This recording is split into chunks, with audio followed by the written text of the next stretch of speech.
সকালবেলা একটু নিচে গিয়েছিলাম। আমাদের সোসাইটিতে একটা জায়গায় পুরো রেন লিলি লাগানো ছিল। এখন অনেকটাই কমে গেছে, এখন মাটি দেখা যাচ্ছে।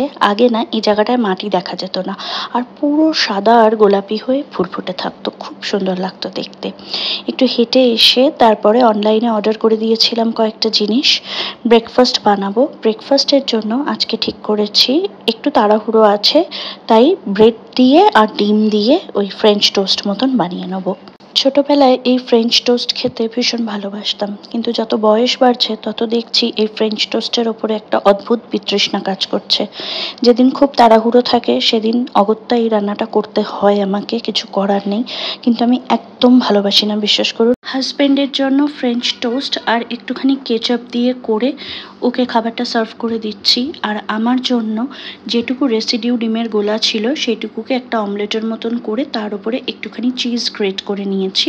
তারপর এর উপরে একটা ব্রেড দিয়ে আর উল্টো দিকে আরেকটা ব্রেড দিয়ে স্যান্ডউইচ মতন করে নেবো।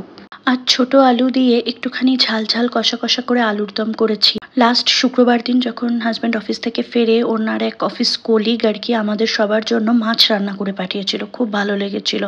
তো বাটিটা খালি ফেরত দেবো, সেই জন্য বাড়িতে সেরকম কিছু নেই, তাই একটুখানি ছোট আলু আনিয়ে অনলাইনে সেটা দিয়ে আলুর দম করে দিলাম। আর এদিকে মাস তো পড়ে গেছে, গ্রোসারি তুলতে যাব, তার আগে সমস্ত চেক করছি কি কি আছে, কি কি আনতে হবে। তো দেখলাম 3 প্যাকেট চাল আছে 500 গ্রাম করে, 1.5 কিলো মতন, সেগুলোকে একটা কন্টেনারে ঢেলে নিলাম। লাস্ট বহু মাস ধরে ভাবছি বাড়িতে একটুখানি পুডিং বানাবো। এটা আমার ক্লাউড কিচেনের one of the signature dish ছিল, ডেজার্টের মধ্যে একটা।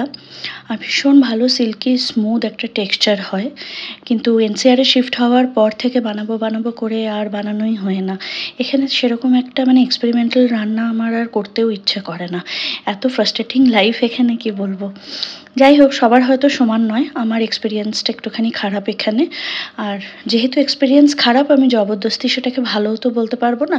যেটা আমি খারাপ ফেস করছি আমি সেটাই বলছি। এখানকার ওয়েদার আমার ভালো লেগেছে, ঠান্ডাটা, এবং এখানকার মানে খাবার দাবার বাজার এইগুলো সবই ভালো, কিন্তু আনুষঙ্গিক অনেক এক্সপিরিয়েন্স আমার খারাপ, এবং যে এক্সপিরিয়েন্সগুলো আর কি লাইফে চলার জন্য ভীষণ ইম্পর্ট্যান্ট, মানে ওই খারাপটাকে নিয়ে লাইফে বেশি দিন এগোনোটা পসিবল নয়।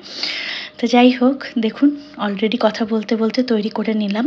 এটাকে এখন শুধু স্টিম করার পালা। আমি একটা টিস্যু দিয়ে দিলাম, এই টিস্যুগুলো রিইউজেবল টিস্যু, তার ওপরে এটা বসালাম যাতে না নড়ে। মাত্র 20 থেকে 25 মিনিট স্টিম করে তারপর ঘন্টা 2 মতন রেফ্রিজারেটরে রাখলেই কিন্তু এটা খুব সুন্দর সেট হয়ে যায় আর খুব সুন্দরভাবে ডিমোল্ড হয়ে যায়। তারপর ইচ্ছে মতন শেপে এটাকে কেটে সার্ভ করা যেতে পারে। সকলে ভালো থাকবেন, সুস্থ থাকবেন, নিরাপদে থাকবেন। আজ তাহলে আসি।